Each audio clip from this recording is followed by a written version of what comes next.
Сәлеметсіңдер ме, оқушылар? Біз әрі қарай жалғастырамыз. Ұлттық бірыңғай тестте тоқтың қуатына арналған есептер жиі кездеседі. Соған байланысты біз мына жерден бір тест қарастырайық.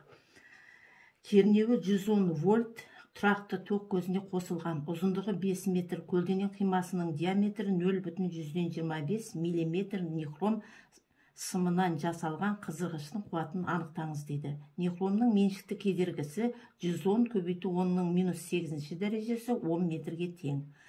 Бұл есеп енді электр қуатына берілгендіктен біз керекті формулаларды жазып алайық. Бұл бізде 8 классының программасынан электр тоғының қуатының формуласын жазамыз. Пи тең болады У көбейту И. У деген бұл кернеу, И деген электр тоғы.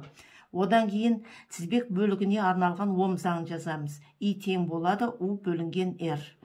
Келесі формула электр кедергісі тең меншікті кедергіні ұзындығына көбейтіп Ске бөлеміз. Көлденең қимасының ауданына осы формуланы қолданамыз. Одан кейін төртінші формула С тең пиді квадрат бөлінген 4.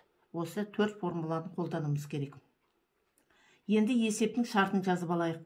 У тең 110 вольт, Л тең 5 метр, Д тең 0,25 мм, Ро тең 110 көбейту 10⁻8 дәрежесі 10 метр. Табу керек электр қуатын. Енді бұл есепті шығару үшін бір жүйеге келтіріп алуымыз керек. Мына жерде диаметрін миллиметрді метрге айналдыруымыз керек. Миллиметрді метрге айналдыру үшін мына санды 10⁻3 дәрежесіне көбейтеміз. Сонда 0,25 көбейту 10⁻3 дәрежесі метрге тең болады. Енді шығарайық.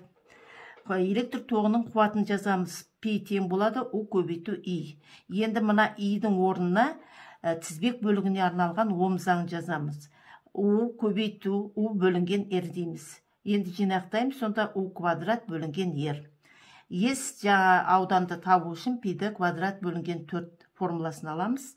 Енді Р тең Ро Л бөлінген С. Мына жерде тұрған көлденең қимасының ауданына мына формуланы апарып қоямыз. Сонда 4 Ро Л бөлінген пиді квадрат болады. Енді бірінші шыққанда қуаттың формуласындағы Р'дің орнына мына екінші формуланы қоямыз. Мына Р'дің орнына қоямыз. Сонда ол былай түрленеді. Пи тең болады У квадрат бөлінген Р. Ол тең болады У квадрат пиді квадрат бөлінген 4 Ро Л. Енді осылардың сан мәнін қойып есептейміз. Сан мәнін қойып есептегенде мынандай сан шығады. Енді осыны жуықтап алғанда ол 108 ваттқа тең болады. Енді жауабын қарайық кітапшадан. А 124 дейді. Д міне кептір жуықтап алғанда 108 ватт. Сонда жаңа жауабы шықты дейміз.